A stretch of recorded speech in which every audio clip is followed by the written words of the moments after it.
Ai, mais uma vez aqui com o nosso podcast, com a palavra você.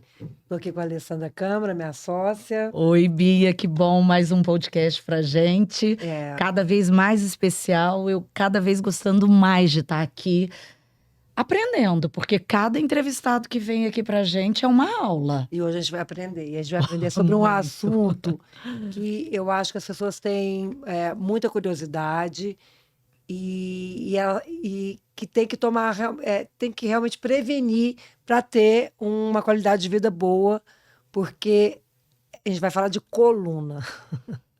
E nós estamos hoje com o médico Túlio Rocha, que é neurocirurgião, especialista em coluna. Ele vai nos contar como ter uma vida, uma qualidade de vida melhor, sem dores e prevenir acidentes, né, doutor Túlio? Porque também tem questões, é, de repente a pessoa vai dar um mergulho, né, essa coisa da piscina, do lazer, e pode ter uma consequência muito devastadora na vida não só da pessoa, como de toda a família. Seja muito bem-vindo, doutor Túlio, que bom, viu? Bem-vindo. Obrigado, Bia, Alessandra. É uma excelente oportunidade de estar aqui com vocês, né, no podcast. É um meio muito legal da gente poder conversar, transmitir os nossos conhecimentos, bater um papo sobre diversos assuntos e é um jeito novo de se comunicar, né? E eu estou muito feliz de estar aqui, poder participar, poder ajudar, poder auxiliar, orientar as pessoas que nos assistem.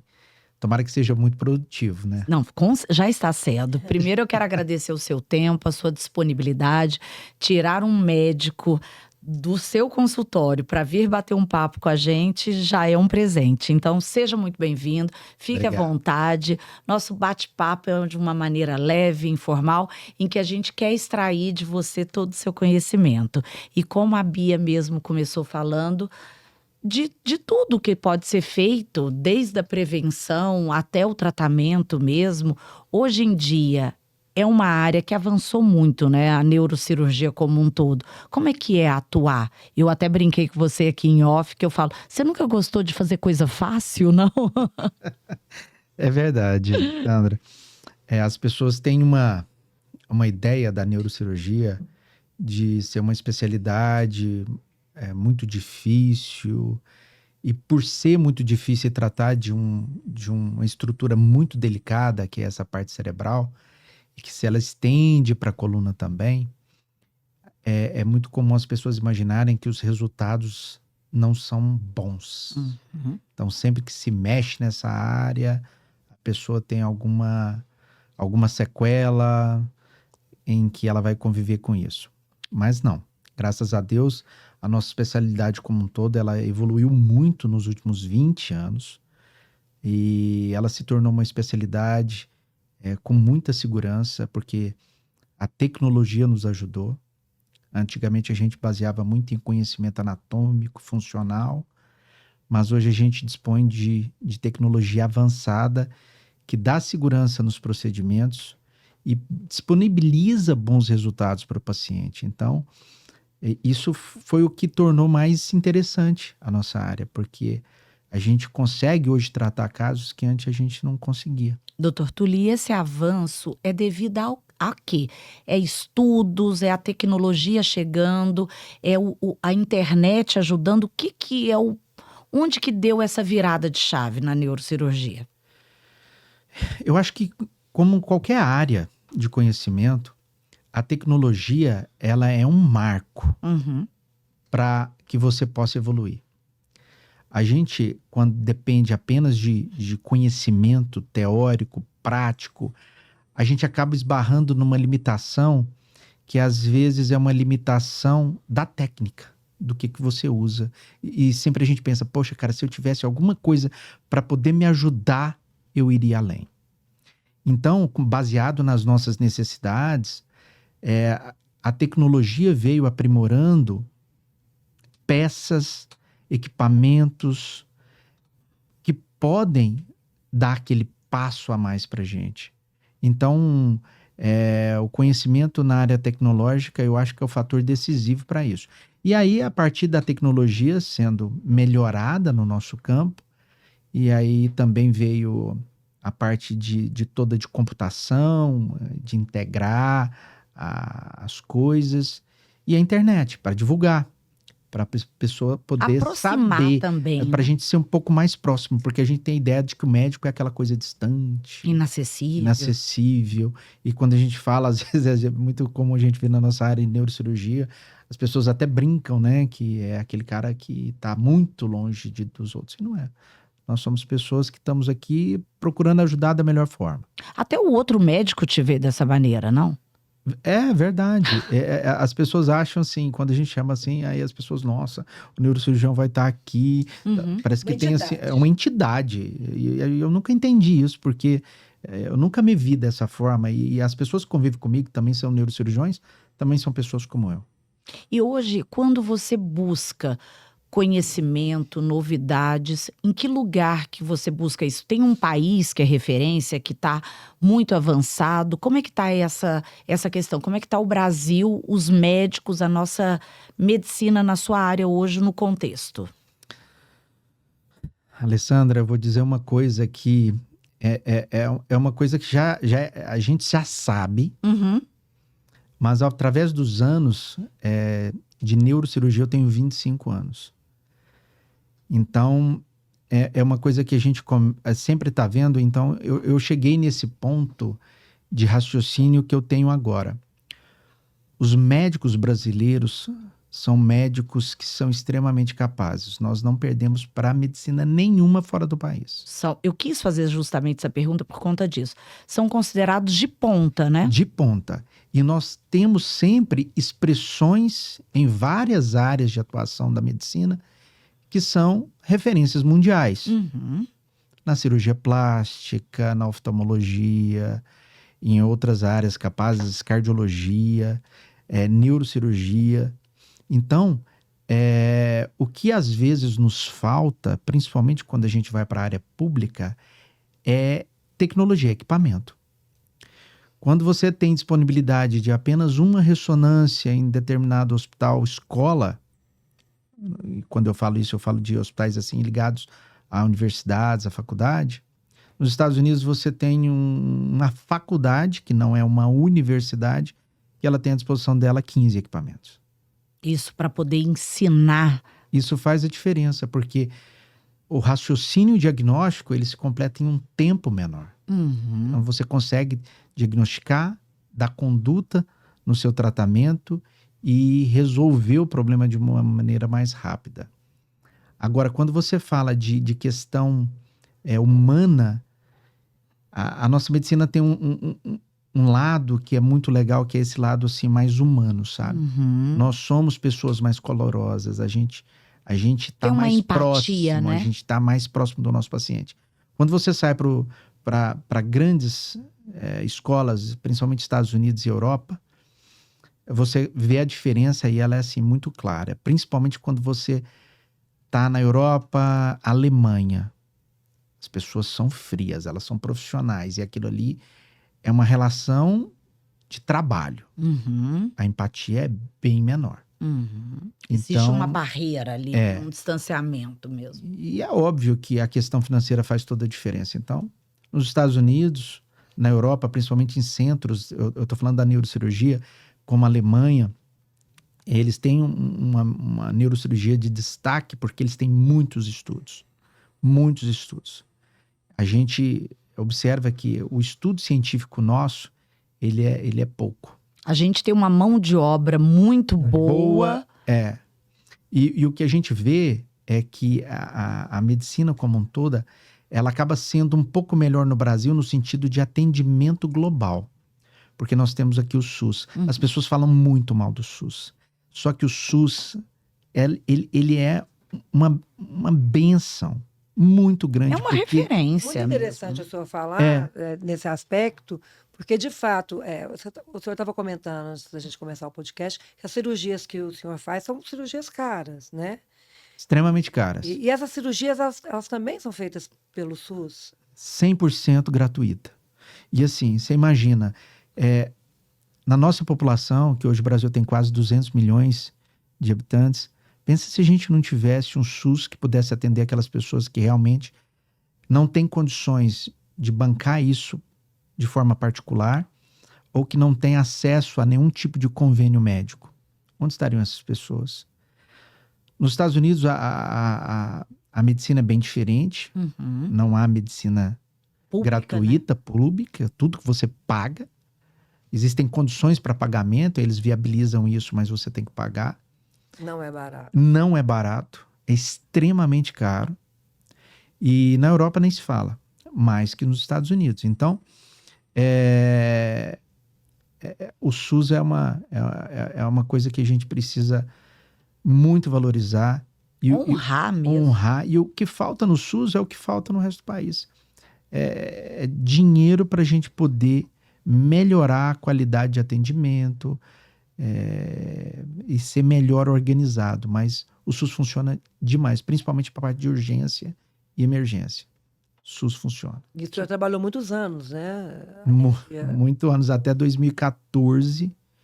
Eu trabalhava com urgência e emergência no SUS. Você é do começo do SUS, então. Do começo, do Hugo, Uhum. aqui no estado de Goiás. Depois eu fiz os atendimentos de urgência também em Anápolis, no hospital de urgência. Uhum. Quando foi inaugurado em 2015, eu fui Pro UGOL. um dos primeiros precursores lá de neurocirurgia, junto com outros colegas em Anápolis, e fizemos todo o serviço de urgência.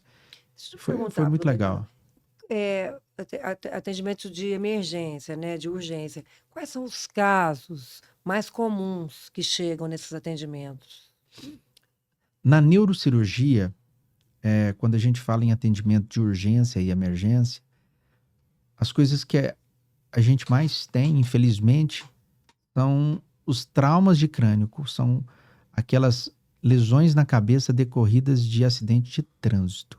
Carro e moto. Carro, moto, bicicleta. Ainda no país a gente tem uma malha rodoviária ruim. Uhum. E desrespeitosa. Pouca fiscalização.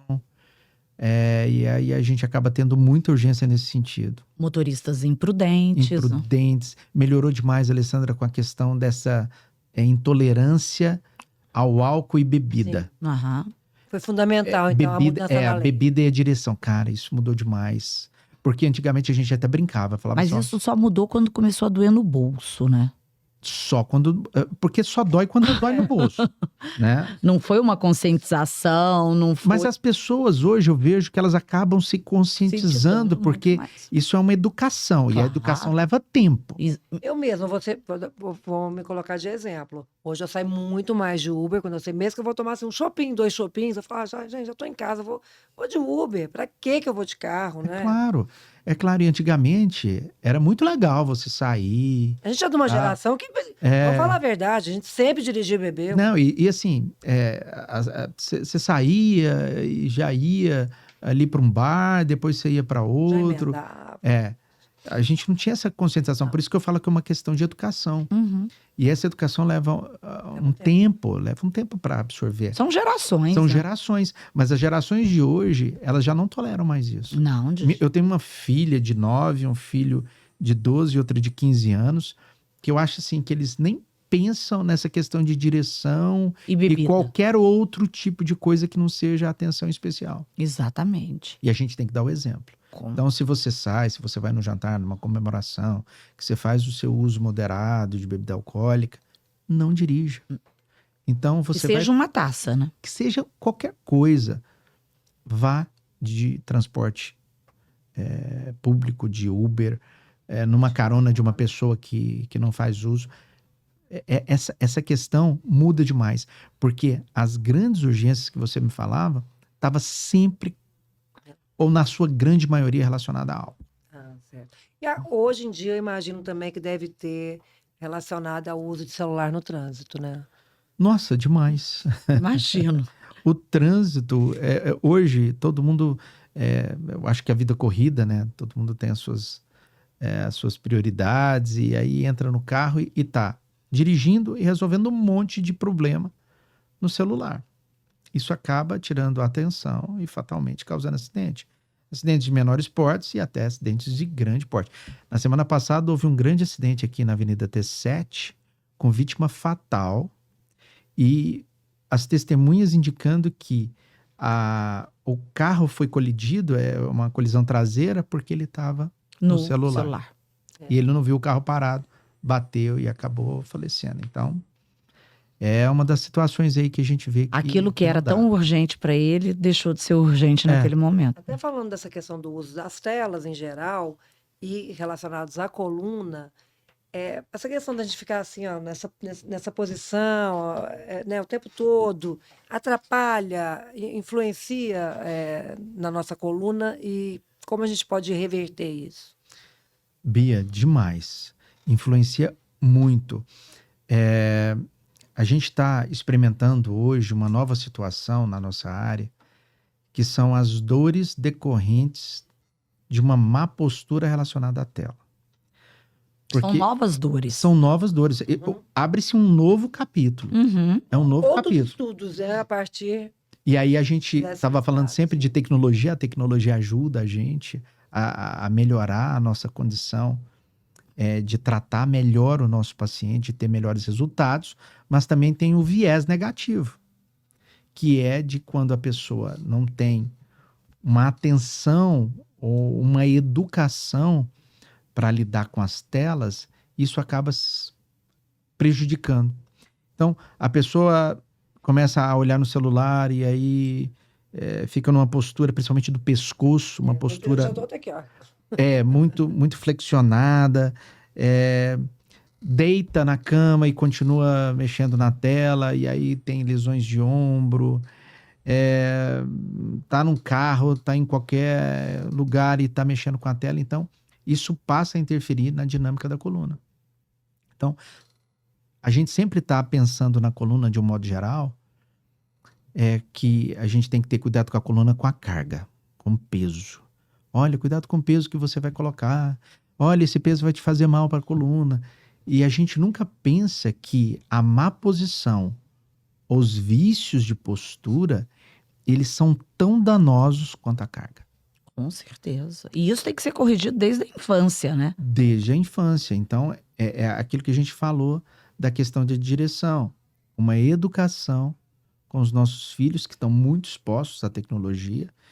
E hoje se usa a tecnologia até para a questão da escola mesmo, do aprendizado, para haver essa conscientização de que, se você vai usar um instrumento, observe sua postura.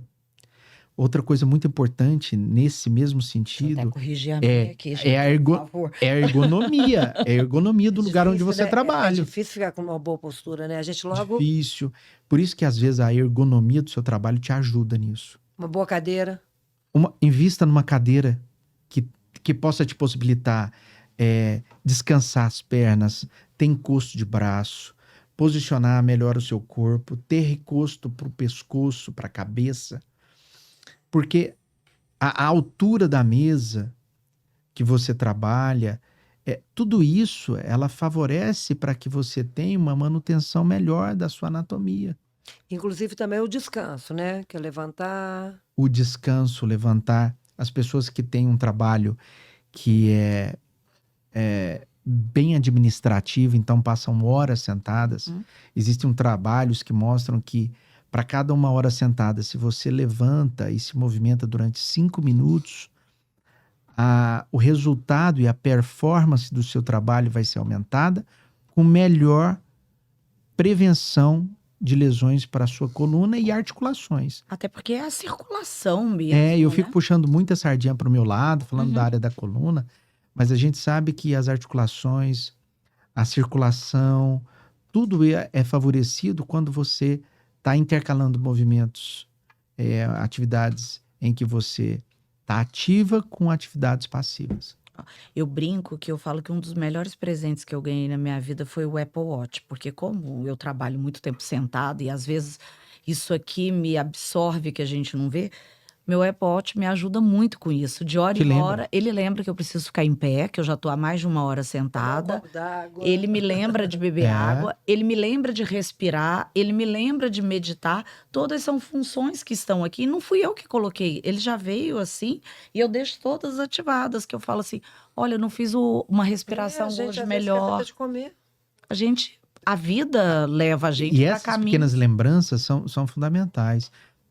A gente, assim, por exemplo, o que a gente mais tem, assim, na parte médica, sobre problemas em que a gente não lembra ou não tem tempo de fazer coisas fundamentais? Uhum, Beber água. exato. Beber água. Beber água faz toda a diferença. Por exemplo, agora que a gente está aqui, a água está aqui. A água tem que estar. tem que estar disponível, tem que estar ali. E a gente tem que colocar na mente, tomar água como se fosse uma grande obrigação. Uhum. Porque as pessoas, cara, eu não tenho tempo, é meu trabalho, eu não paro nem para tomar água, como se fosse uma grande... Uma tarefa. Uma tarefa. Falando em falta de tempo. Muitas pessoas, né, reclamam hoje de falta de tempo. Mas uma questão, imagino que é crucial também para a coluna e para o funcionamento do corpo como um todo é o exercício físico. Qual que é um excelente exercício físico para a boa saúde da coluna? Que pergunta, hein, Bia? Eu acho que foi uma consulta. E foi uma... Natação deve ser ótimo. Essa pergunta é a pergunta do consultório. O que eu devo fazer para ter boa saúde? Porque, na verdade, essa falta de tempo, Bia, eu encaro a falta de tempo de uma forma diferente. É uma questão de prioridade. Para tudo que você tem prioridade, você tem tempo. Uhum. Para aquilo que pode ser relegado ao segundo plano e não é importante para você, você não tem tempo. Eu te garanto que você tem tempo para fazer os seus afazeres do trabalho, porque aquilo ali é a sua manutenção de vida. E às vezes você pode não ter tempo para ficar um pouco com seu filho, porque você acha que aquilo pode ser feito uma outra hora. Então, é uma questão de prioridade. Então, tempo a gente faz de acordo com a necessidade, o compromisso que a gente tem. Segundo ponto, atividade física. Atividade física, ela é, para mim, o fator diferencial para boa qualidade de vida. Os estudos mostram que quando a pessoa ela é ativa do ponto de vista físico, muito mais de regularidade, ou seja, aquilo que você faz com frequência, com constância, do que intensidade, elas têm resultados de saúde muito melhores. Isso é fato. É comprovado. É comprovado. Na minha área, especificamente de coluna, as pessoas sempre perguntam, doutor, então é o seguinte, eu tenho um problema aqui na minha coluna, e aí? Então eu não posso fazer exercício físico porque eu posso prejudicar ela ainda mais, não é? Quer que você fale, realmente. Quer que eu valide aquilo, né? Mas é o contrário. Você vê que mesmo nos problemas, a atividade física ela vem para ajudar. É óbvio que se você tem uma condição específica, se você tem pressão alta, se você é diabético, se você tem um problema articular, se você tem uma condição que necessite uma avaliação diferenciada, o seu médico ele vai te orientar na sua atividade física, o que você pode ou não fazer ou o que deve fazer com moderação. Então, sempre a gente tem que estar fazendo a nossa atividade física. E as atividades físicas, que as pessoas perguntam, que foi relacionada a essa pergunta de qual é a melhor atividade física que a gente pode proporcionar, vai depender do que a gente quer, do nosso objetivo, da sua necessidade. Às vezes, para mim, que tenho uma lesão articular, de grandes articulações, talvez seja a água, natação, hidroginástica, porque eu vou poupar articulações. Mas para uma outra pessoa que não tem nenhuma condição específica, ela pode escolher atividades mais intensas. Outras que têm incapacidade de impacto, ela vai favorecer mais com um outro tipo de atividade. Mas todas as atividades, elas estão envolvidas com musculação. Pois é, essa seria outra pergunta. Todas. Então, se você tem uma coisa fundamental na atividade física, a musculação. E aí você pode pegar através dos esportes. Qualquer esporte. Né? Pensa em qualquer esporte que exista. Os profissionais desse esporte que você pensa, eles fazem esse esporte e musculação. Tênis, o cara faz tênis e musculação. Natação. Automobilismo. Nunca é tarde para começar. Automobilismo, muita musculação. Outra coisa, nunca é tarde para começar, né? Nunca é tarde. 60 anos, nunca ter feito, Antes tarde do que nunca, né? O Olha, velho ditado. e Nunca é isso, tarde para começar. isso não é modinha. Eu lembro, eu fui atleta no passado, quando adolescente, e eu já estava há 1 ano tentando baixar o meu tempo. Eu tinha 12 e estava entrando no juvenil A, que era com 13 anos de idade, tinha saído do infantil. E meu tempo não baixava. E se eu não conseguisse baixar meu tempo, eu não ia conseguir o índice para disputar o Centro-Oeste nem consequentemente o brasileiro. E aí o meu clube onde eu treinava trouxe uma clínica que chama aquela coisa, um técnico de fora. E a primeira pergunta que ele fez pro meu técnico: ela já tá na musculação? Aí meu técnico falou: não, Criança. é criança, adolescente. Ele falou assim: põe ela na musculação que ela vai baixar o tempo dela, porque o que tá faltando para ela é isso, é um melhor condicionamento físico com a musculação. Em 2 meses de musculação, associada à natação, que era a prática que eu fazia, eu baixei meu tempo, consegui o índice e foi o meu melhor ano em toda a minha curta carreira de atleta. E aí você tocou num ponto que foi muito legal. Uhum. Uma coisa que funcionou para você, que foi a musculação em que você era ainda uma adolescente. Adolescente. Porque as pessoas pensam que existem atividades físicas específicas para cada idade. Não. E não existe. Teve uma pessoa que perguntou: então, criança, ela pode fazer musculação? Pode. Só que aí eu entro naquelas condições específicas. É claro que ela não vai fazer musculação igual a um adulto, Não é para dentro virar de uma academia. alterofilista. Vai ser mas ele complicado. tem como melhorar as condições para aquele momento que ele vive e para o objetivo que ele tem. Com certeza. Então, se as pessoas pensarem bem, tudo é uma questão de avaliação e orientação. Nada é proibido e nem tudo é liberado. Exato. É orientação. Os atletas de elite, eles chegam muito ao seu consultório com problemas também? Demais. O outro lado da moeda. O né? outro lado da moeda. Os excessos. Os excessos. Assim, na verdade, Bia,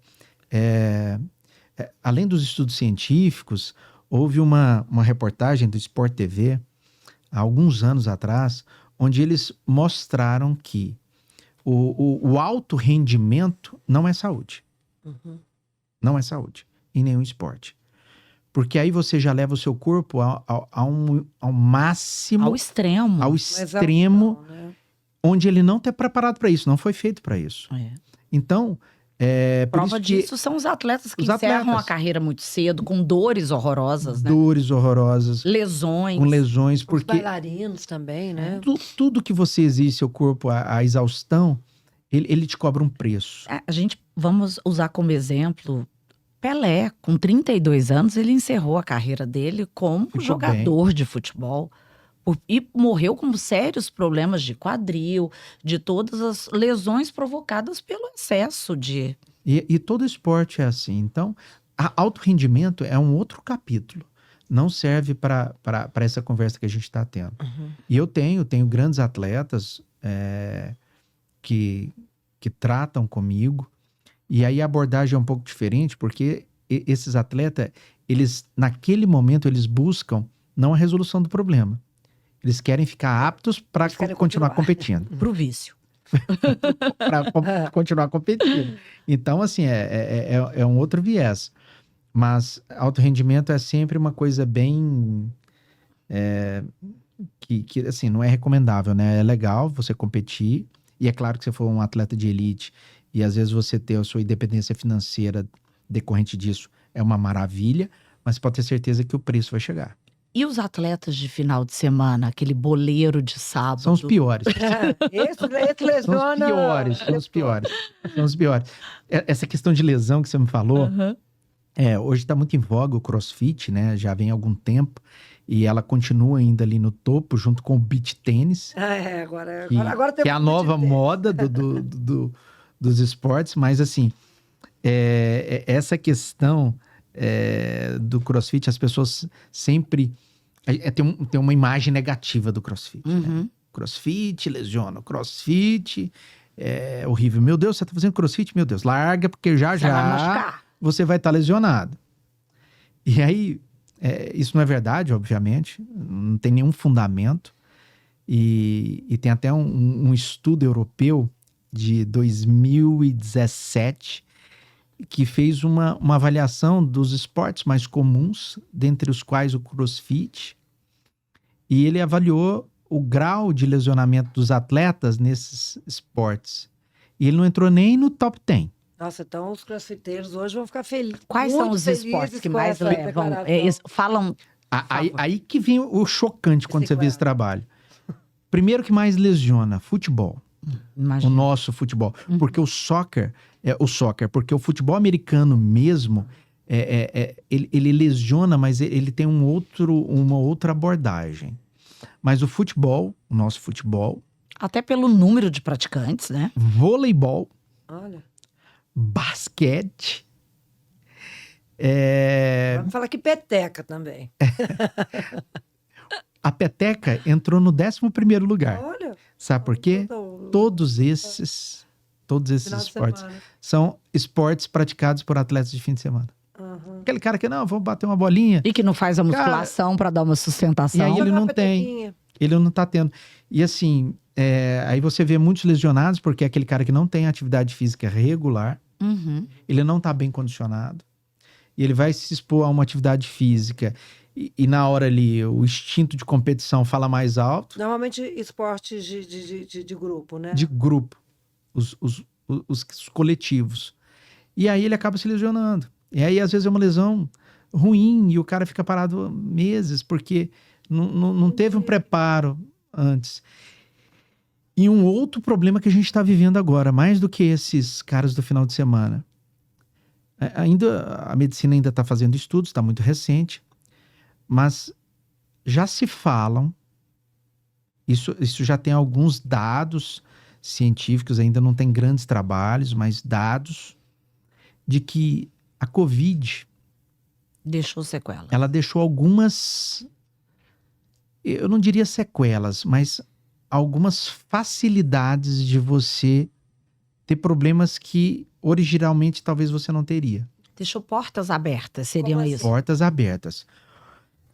Aumentou muito o número de ataque cardíaco ou eventos cardiológicos em pacientes abaixo de 50 anos. Mas isso pela Covid, pelo vírus... Pessoas que tiveram Covid? Vamos desmistificar. Pessoas que tiveram a Covid ou que tiveram contato com o vírus e não desenvolveram, ou a vacina em si? Os trabalhos estão mostrando quem teve a doença. Uhum. A questão da vacina, ela ainda está sendo estudada. Uhum. Na verdade, se a gente for pensar numa questão histórica, as nossas vacinas, elas são sempre feitas por vírus ou bactérias atenuadas. Da mesma doença. Ou quando não são os bichinhos atenuados, são partes deles que são colocadas ali em contato para desenvolver uma cadeia de defesa e melhorar o nosso sistema imunológico. Isso, como é o da cobra, né? Quando a gente vai tomar o antiofídico, ele é feito do próprio veneno. Então, assim, basicamente a gente tem uma exposição, é claro que uma exposição de baixa carga viral ou baixa carga bacteriana ou com associações de pedaços para estimular o nosso sistema imunológico e a gente poder combater aquela doença. Algumas são de maneira definitiva, como a catapora. Outras podem ser recorrentes, mas melhoram a capacidade de desenvolver algum problema mais sério. Então, essa questão da vacina do Covid, ela ainda está sendo estudada, se isso pode ainda gerar algum problema. Eu estou falando de mim, isso é uma opinião médica do que eu vejo, eu sou a favor de vacina. Também. Tanto funcionou que nós estamos vivendo uma nova fase do Covid, muitos casos de Covid, gripe. A gente não viu pessoas nessa fase indo para UTI, indo a óbito. Não, sem dúvida nenhuma. Então, ela funcionou. Agora, ela trouxe a nossa vida de volta. Se ela pode ser melhorada, e eu acredito que possa, claro, então a gente ainda vai trabalhar. Então, o que eu estava falando dessa questão da Covid, que é uma coisa nova, recente, é que ela trouxe esse viés também de uma nova observação sobre a saúde pública. Ela deixou mesmo em portas casos- abertas Demais. para pessoas que talvez nem desenvolveriam aquilo É. e despertou. E você vê, assim, pessoas novas desenvolvendo diabetes, tendo os eventos cardiológicos, muito ataque cardíaco, eventos cerebrais como derrame, AVC, né? mesmo que não em era caso- comum antes. mesmo as pessoas, a gente não tem essas informações, mesmo quem teve um caso leve de Covid, ou normalmente quando teve um caso mais sério. Geralmente são aquelas pessoas que tiveram a doença de moderada a grave. São essas pessoas que estão mais predispostas a essas novas variações, com essas novas chances de ter esses problemas de saúde que às vezes elas não teriam. As pessoas leves muito passaram desapercebido, assintomático. Uhum. Muitos tiveram Covid e nem ficaram sabendo que tiveram Covid. Por exemplo, eu passei a pandemia inteira, não tive. Eu também não. Ninguém da minha família. Eu fiz alguns testes, porque a gente está sempre em hospital, sempre negativos. Então, assim, pode ser que eu tenha tido subclínico Eu não tinha percebido. e não tenha percebido. Então, assim, tá indo nessa área de avaliação, para melhor avaliação. Então, o que a gente quer dizer com tudo isso? Para as pessoas procurarem as unidades de saúde, ter o seu médico, fazer as avaliações periódicas, porque Com a cuidado prevenção redobrado é sempre agora. melhor do que quando você já vai tratar a doença instalada. Então, a gente tem que sair do Brasil hoje, que a gente tem uma medicina muito curativa, para uma medicina mais preventiva. Falando em medicina preventiva, a gente não pode deixar de falar de saúde e não falar de um tema que é preocupante hoje no mundo inteiro, mesmo com muitas pessoas ainda passando fome: obesidade. Obesidade para a coluna, para a sua área, ela afeta, ela agrava ou não? Agrava. Existe um grande médico americano que ele estuda a parte de obesidade, que ele disse uma frase assim, categórica: não existe o obeso saudável. Porque tem muita gente que fala assim, eu tô um pouquinho acima do peso, eu tô obeso, mas eu não tenho problema de saúde nenhum. Gordinho feliz. Não existe isso. Não Sempre existe. vai afetar. Sempre vai ter algum problema relacionado a esse quesito obesidade. Então, na minha área, a área da coluna, aí sim existe um estudo de biodinâmica e biomecânica que ele é muito claro quando ele fala de pessoas com obesidade e de pessoas com o IMC normal para aquela faixa etária. Eu não gosto muito de números de IMC, porque depende muito da característica individual, da composição, da característica óssea, etc., estrutural. 5 quilinhos podem prejudicar ou Não. é tranquilo? Não. Aquele cara que está em sobrepeso, ele não vai ser diretamente afetado porque não são as pequenas cargas que vão danificar a sua coluna. O que danifica a coluna quando a pessoa está em sobrepeso é o tempo que ela vai ser submetida a esse pequeno peso.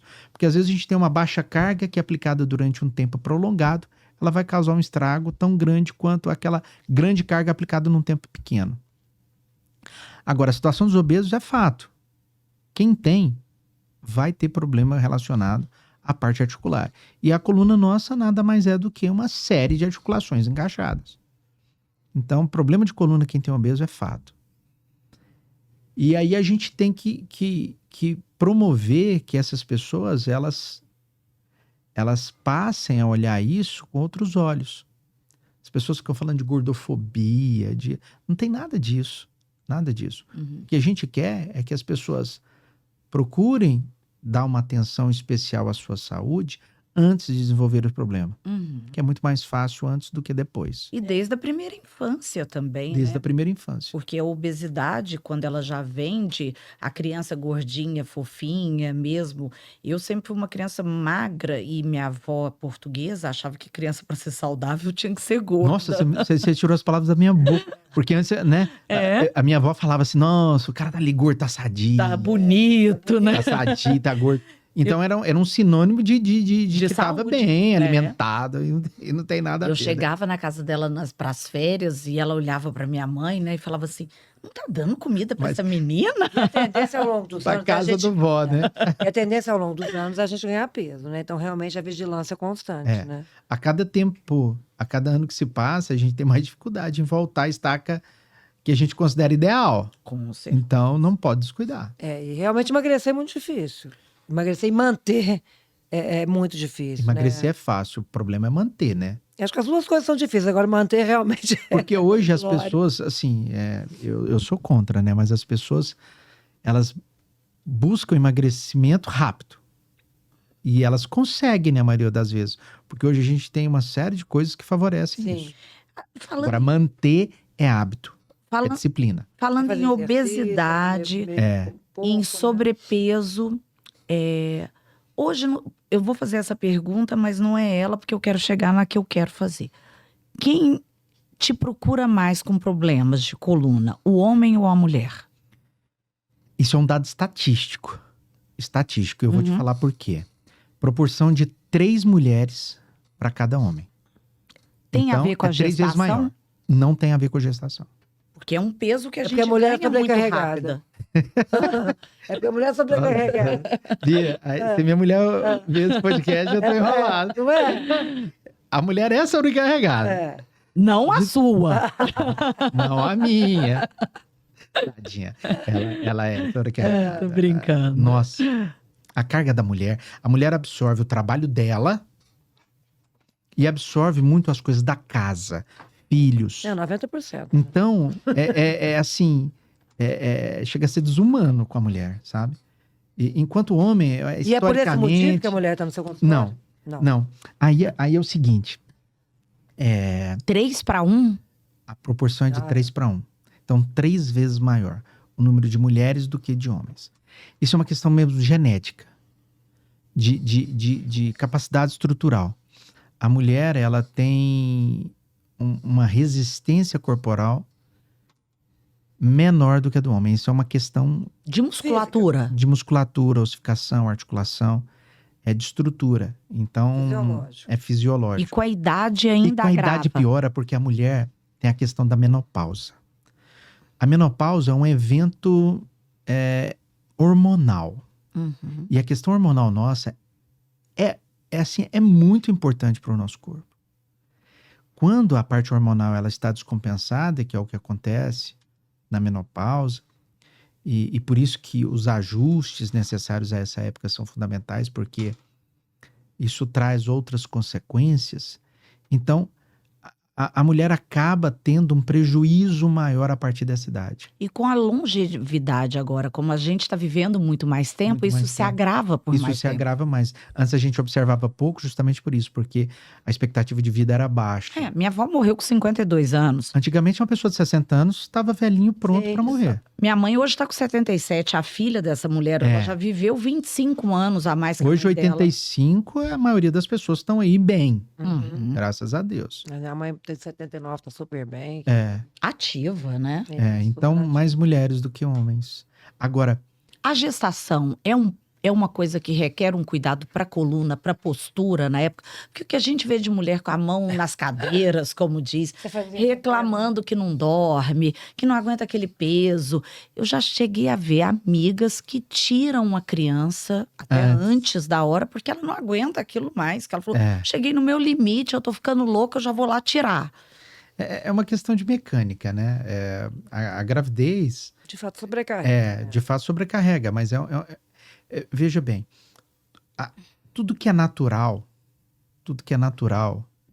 ela não deixa sequelas. Uhum. É claro que existe o incômodo durante a gestação, principalmente no último trimestre, onde a criança já está bem desenvolvida, porque joga o centro de gravidade para frente, porque você tem um peso ali na sua frente, e automaticamente você retrai o seu corpo para você ter o equilíbrio. E aí a musculatura posterior acaba trabalhando muito mais durante esse período de gestação. Trabalhando ao ponto de exaustão, e aí dor. Deixa eu perguntar uma coisa relacionada a dormir, né? Ao sono E ao colchão. Como é que tem que ser o colchão? A gente não tem assim um colchão ideal. Não tem um colchão ideal. E a gente ainda é muito carente de trabalhos científicos voltados para esse assunto do melhor colchão, que favorece melhor a sua postura, que melhora e previne coluna. É pessoal. É Também. pessoal, mas a gente já tem algumas diretrizes. Por exemplo, antigamente a gente tinha um colchão ortopédico que era muito duro, hoje já caiu em desuso, a gente nem recomenda mais. Mas o que a gente recomenda hoje é que seria assim, o mais próximo do ideal, e eu ainda não falo porque eu me baseei muito em evidências. Eu acredito naquilo que Tem está comprovação. provado cientificamente e que pode ser replicado. Uhum. Mas é uma observação de muitos, de que os colchões de molas ensacadas individuais, elas têm um melhor resultado para a postura e previne mais as lesões articulares.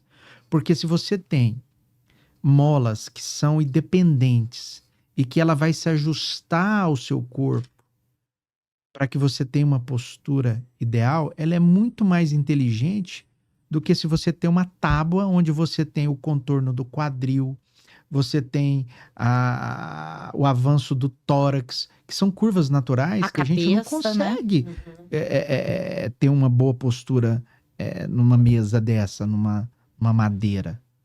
Agora, esse sistema é muito mais inteligente. Então, além de ser mais confortável, ele é muito inteligente. O que a gente não preconiza de forma nenhuma é que você tenha colchões muito duros ou muito moles, porque aí você também fica deformado dentro do colchão. Uhum. A postura também é ruim. Você vê que tudo isso é baseado no que a gente preconiza de postura. Então, se for um colchão de espuma, que seja ali... isso é uma média que não funciona, que é a densidade 33.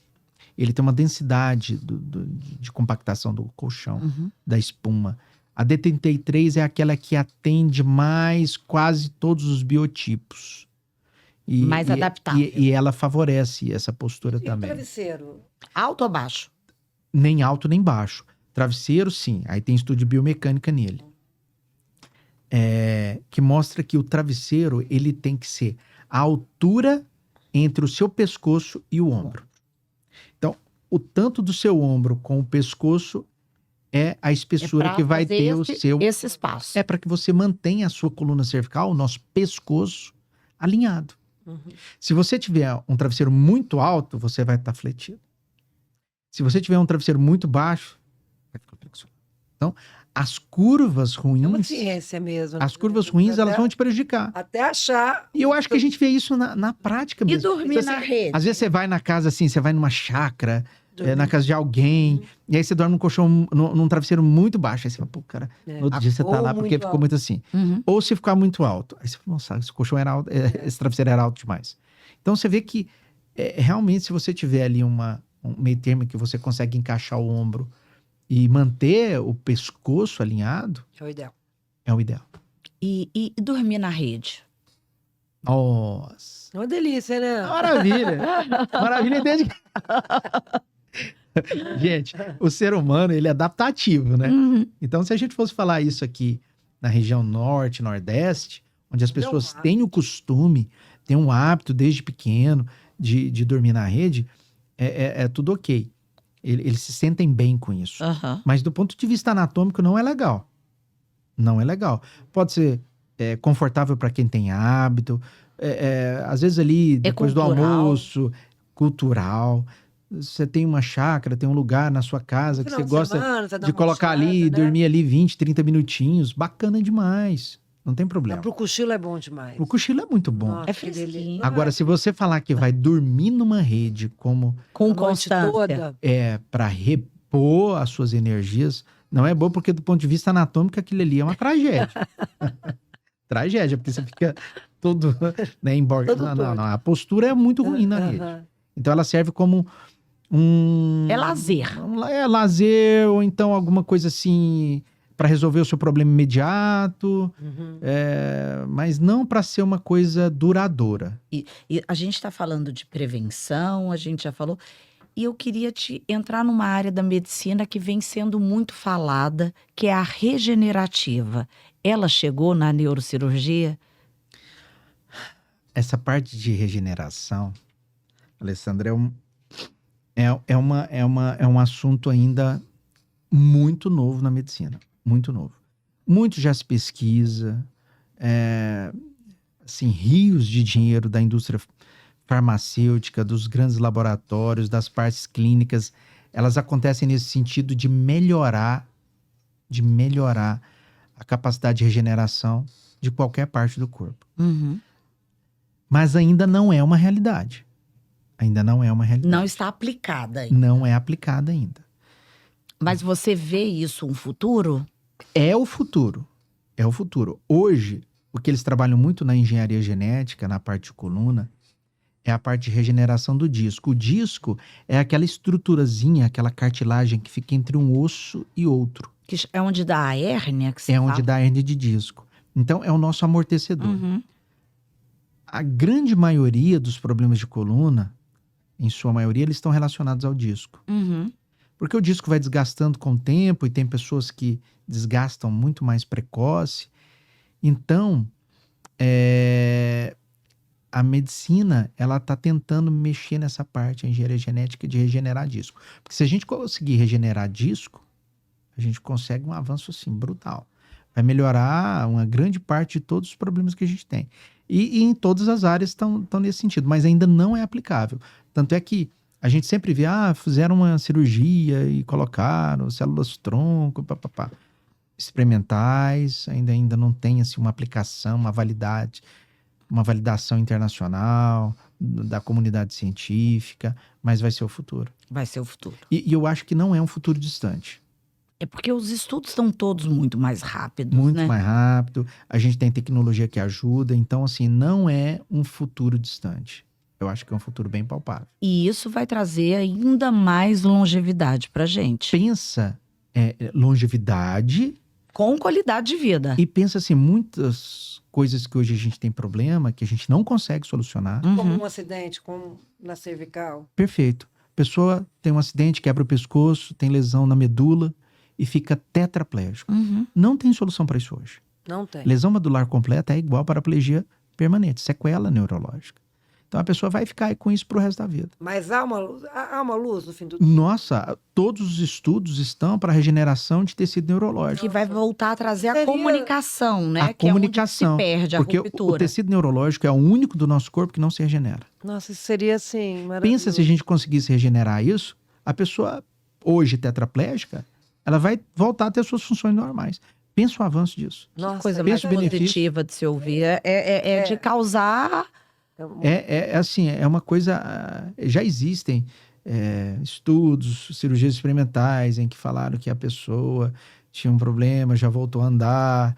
Então você vê que é uma coisa que ela tá chegando e ela vai Isso chegar não muito só pra rápido. acidentes, pessoas Eu que vou dar um tiveram um otimismo. AVC, Doenças. né? Que levaram a perda, uma Claro, sequela tudo que daquilo. leva à perda funcional, a gente vai poder conseguir regenerar no futuro. Então, o senhor é um otimista. Eu sou um otimista. Não, mas porque- ele antes é um cientista Mas também, né? isso é palpável, é fato. É fato, isso vai acontecer. É porque os estudos às vezes demoram muito tempo para chegar num ponto de ser replicado. Porque às vezes você faz uma cirurgia e fala, poxa, essa cirurgia funcionou. Mas funcionou para aquele caso. Mas ela pode ser replicada, eu posso fazer outros casos como esse e ela vai funcionar da mesma forma? Ah, não sei. Então, ela não está validada.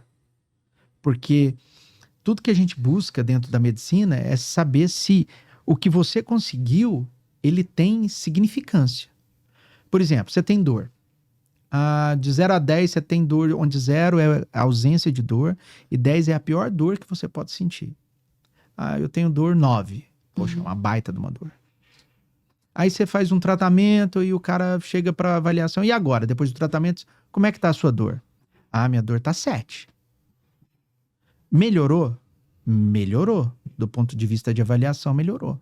Mas não é significante, porque o cara continua com a mesma dor do mesmo jeito. O problema tá ali. Tá ali. Então, Ele teve melhora, mas essa melhora não foi significativa. Bom você falar de melhora. Dentro da sua área, como um médico que opera, que busca curar esses problemas, sanar, diminuir, você precisa de uma equipe multidisciplinar. Fisioterapeutas, enfermeiros. Quem é hoje, por exemplo, eu vejo muita pessoa que, em vez de procurar, tô com um problema na coluna, em vez de procurar um médico com a sua especialidade para já descobrir aquele problema, ele vai num fisioterapeuta, ele vai na massagista da esposa dele, que fala, não, ele vai lá soltar, vai fazer uma ventosa. Como é que é esse mercado que orbita em volta da sua especialidade? É o seguinte, eu acho... É um assunto delicado? Não é delicado. É uma coisa assim que eu sempre falo com os meus pacientes, eu oriento. Uhum. Tudo que você falou sobre os massagistas, quiropraxia, osteopatia, fisioterapia, acupuntura, tudo isso funciona. É fato. Uhum. Funciona. Só que são terapias complementares. O próprio nome diz, se é complemento, ele é complemento a quê? A um A tratamento. um tratamento principal. Então, quando você tem um problema de saúde, o correto, o ideal, será que você procure um médico dentro daquela área que você busque. E esse médico fazer a sua avaliação, determinar um diagnóstico, porque é do ponto de vista de diagnóstico, saber o que é que você tem, é que a gente pode tratar. Às vezes a gente vê as coisas assim, fiz um tratamento, não funcionou. Fiz outro tratamento, não funcionou. Fiz uma cirurgia e não funcionou. Por quê? Porque, às vezes, o diagnóstico, ele ainda não estava bem estabelecido. Uhum. Então, foi mal aplicado o tratamento. Então, faça uma avaliação com o médico, determine o que você tem para ele poder tratar. E ele vai te mostrar o tempo em que você vai procurar o tratamento conservador. Fisioterapeutas, osteopatas. Doutor Túlio, quando eu começo a sentir uma dor na coluna, eu nunca procuro direto um neurocirurgião especialista em coluna. Ou eu vou no ortopedista, ou eu vou no meu ginecologista, ou eu vou naquele médico que é mais próximo e ele vai me encaminhar para você. Muitas vezes nem chega nisso, a pessoa tenta resolver ali, ela mesma, não tem nada não, procura esse fisioterapeuta, meu amigo, procura esse que faz uma acupuntura. Isso acontece muito ainda? Demais. Aliás, eu acho que é o que mais acontece. As pessoas têm uma dificuldade no médico, né? As pessoas Ou têm medo, né? dificuldade. Especialmente o senhor que é tão especialista. É, né? eu já sou assim, meio final da fila. Mas assim, isso que você falou é o 90% do que acontece na nossa realidade. Agora, quando você procura um médico, ótimo, porque ele não precisa ser especialista para observar se aquilo é uma coisa de relevância ou não. Uhum. Às vezes você estava ali, ele olha, ouve sua história, avalia, e ele determina que aquilo ali seja apenas uma contratura muscular, um desconforto muscular, e ele trata ali e está tudo resolvido. Uhum. Mas é uma avaliação médica. Mas se ele constatar que existe alguma relevância naquele problema seu e que ele merece ter uma avaliação mais pormenorizada, então ele vai te encaminhar para um especialista. Uhum. Agora, tem muita gente que não vai no médico, ele sempre procura resolver isso de uma outra forma, principalmente se automedicando. Principalmente com anti-inflamatórios, né? Imagino que é uma... Anti-inflamatório, analgésicos, relaxantes musculares. Todo mundo tem uma farmacia em casa. É. Né? Se entopem de remédio. Então ele tenta resolver ali nos remédios. Não funcionou? Procura alguém que pode. A meu dor tem que amigo. estar muito crônica. Né?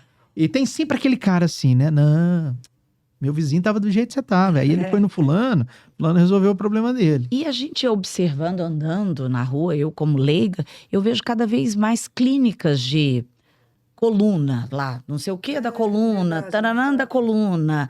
E quando você vai ver ali que eu leio, principalmente depois que eu comecei a trabalhar mais próximo da sua especialidade, eu vejo que quando eu vejo a assinatura nunca é de um médico. É de uma outra especialidade. Não vou entrar nessa discussão aqui agora. Se popularizou isso porque cada vez mais a gente encontra com problemas, com dores, né? Vamos falar assim. Como é que a classe médica vê isso? De um modo muito ruim. Porque essas clínicas que existem, elas às vezes até prestam bom trabalho. Uhum. E a maioria presta. um bom trabalho naquilo que elas se destinam a fazer. Mas desde que elas respeitem uma orientação médica antes. Uhum. Porque elas existem para atender uma necessidade de um paciente que foi previamente avaliado por um médico, fez o tratamento, e ele indicou, agora você vai fazer esse tipo de trabalho. Ela que a tinha clínica que ser a oferece. ponta final A e ponta não final. inicial. E não no começo. Mas às vezes é muito mais fácil você ir numa clínica dessa do que esperar por uma agenda de um médico que você queira. Ou a Bia falou uma coisa muito interessante, que é o medo de ir no médico. Muitas pessoas têm medo. Eu mesmo tinha um tio, assim, cara inteligente, com boa formação, ele falava, eu não vou no médico, não. Quem procura, acha. É. Aí eu falei assim, como se não fosse achar, de qualquer forma, né? Tá ali, Tá ali, né? uma hora ela Pode vai... achar numa hora que já não tem Já pra não reverter. tem mais jeito. Então, Porque elas isso procuram pode ser muito... mascarado Porque é muito também. fácil, a pessoa vai ali mesmo ela resolve, ali ela tá achando que tá tudo certo. E aí eu vejo o outro lado da moeda também. Eu acho que essas clínicas que querem prestar esse tipo de serviço, elas deviam orientar. Falar, calma aí, peraí. Você já passou numa Você avaliação? tem uma avaliação médica que diz que você precisa fazer isso? Tenho. Eu quero ver essa avaliação. Não, eu não tenho. Então faz o seguinte, procura um especialista dessa área, fulano, ou esse é o tipo de especialidade que você deve procurar, faz a avaliação e volta aqui na gente. Uma das coisas que mudaram muito aqui em Goiânia e que foi maravilhoso foi depois da pandemia, as pessoas voltaram às práticas esportivas, pararam ali durante um tempo e mudou a condição de vida, né? 2 anos depois, as pessoas não eram mais, do ponto de vista físico, o que eram. Muitas coisas mudaram. E voltaram para a prática física sem nenhuma avaliação e muitas tiveram eventos ruins. Lesões, outras faleceram. Então, hoje as grandes academias de Goiânia, elas querem uma avaliação médica para você fazer a atividade física. É exigido, né? O que antes não era. Então, é excelente, porque ela vai ter ali pautada, isso só aconteceu porque doeu no bolso, como você falou lá atrás, mas tão pautada por uma avaliação médica, ela sabe o que aquele aluno precisa e eles não deixam que o aluno passe do seu limite. Então, hoje está muito mais legal você ir para uma academia, porque ela vai te proteger. As academias estão mais cheias também, né? Estão mais cheias. Isso é em decorrência Não, também e aumentaram COVID, muito, né? Em número, Em né? número. As academias. E é como eu te falei, a questão de educação. As pessoas vão sendo educadas. Hoje as academias estão no tamanho de supermercado, né, gente? O mesmo tanto que você tem espaço para comprar, você tem para gastar agora também. E assim, eu vejo assim, antigamente a gente tinha uma ideia de atividade física, que era educação física, que era uma matéria, né? Nossa, hoje vai ter educação física, meu Deus do céu. Quem nunca? Ninguém queria fazer, porque pô, era um transtorno. Tem jeito de fazer trabalho? Exato, ninguém queria fazer. Então porque a gente tinha uma vida mais ativa também, a gente não tinha tantos... Sim, andava de facilitador. dava muito a pé, né? Andava muito a pé, brincava na rua. A gente saía do sofá para ir trocar o canal da televisão, né? Exato. A gente levantava. De qualquer forma, a gente fazia muita atividade física sem saber que era atividade física, como diversão. Hoje as pessoas, e eu vejo nos meus filhos isso, eles já veem a educação física que a gente tinha antigamente, hoje como uma parte fundamental. Nossa, eu vou fazer atividade física, porque senão vai dar problema. Senão eu fico assim, senão eu fico assado. Então você vê que já tem essa mentalidade nas pessoas. E por isso você começa a observar mais pessoas dentro da academia. Mais idosos fazendo atividade física. Isso é muito interessante. É muito interessante, cara. E é muito bacana. Muito bom de ver. Muito bom de ver. E necessário mesmo. E isso previne tantas coisas, né? Nossa. Tanto na saúde física como na saúde mental também, né? Porque o resultado é nítido quando você vê uma pessoa que pratica atividade física. A disposição, a cabeça melhora mesmo. Tudo. E a capacidade de recuperação, se essa pessoa sofreu um evento ruim. Um tombo, né? Essa pessoa sofreu um acidente. Você sabe que eu estava vendo ontem, apareceu para mim uma menina e ela era atleta do CrossFit.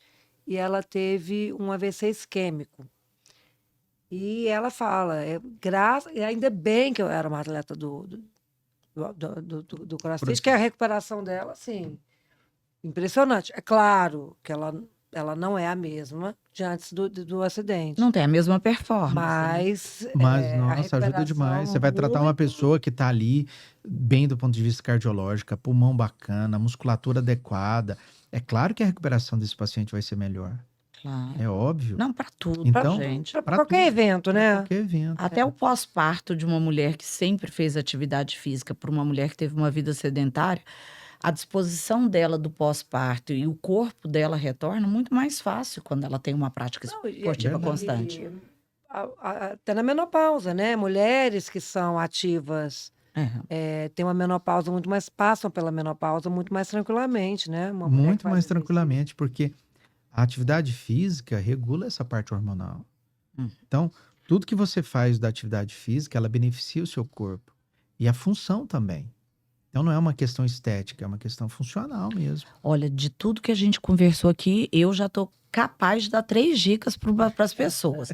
Façam atividade física, bebam água e consulte o médico. Olha, muito obrigada pela essa entrevista, esse bate-papo, na verdade, né? Você, além de muito simpático, trouxe muita informação para Não, mim. e fala leve, né? Mas é uma pessoa calma. Calma, eu falo. Calma. Deus dá a tarefa conforme a pessoa. Ela é muito viu? profissional do que faz, né? Imagina eu, neurocirurgião da coluna. A pessoa sai de lá louca. Ai, obrigada por tudo. Prazer Obrigado. enorme. Eu que agradeço. Doutor Túlio, o convite. realmente. Nossa, muito legal esse bate-papo aqui. Que bem seja o informal. primeiro de muitos que virão, porque eu que precisar. quero voltar e em breve você falar, Alessandra, lembra aquela pergunta que você fez da regeneração? Então, agora já é realidade.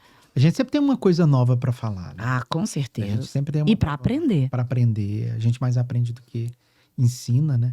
Então, quando precisarem, aí quando tiver umas coisas assim, novidades, eu falo com vocês pra gente poder passar pros outros também. Muito obrigada. E quando você tivesse um amigo como você, com essa facilidade de falar, com essa transparência, traz ele aqui pra gente, é muito bem-vindo também. Claro, Que Nossa esse Senhora. espaço aqui é aberto e democrático.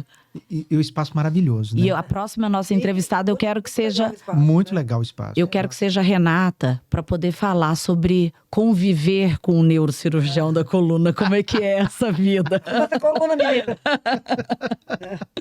E hoje o nosso bate-papo foi com o Dr. Túlio Rocha, neurocirurgião da coluna, que trouxe dicas incríveis de como prevenir, de como tratar e até mesmo falando sobre curas que vêm aí com a medicina regenerativa. Foi um bate-papo delicioso e se você gostou, curte aí, compartilha e até o próximo podcast com a palavra você. Muito obrigada pela sua companhia.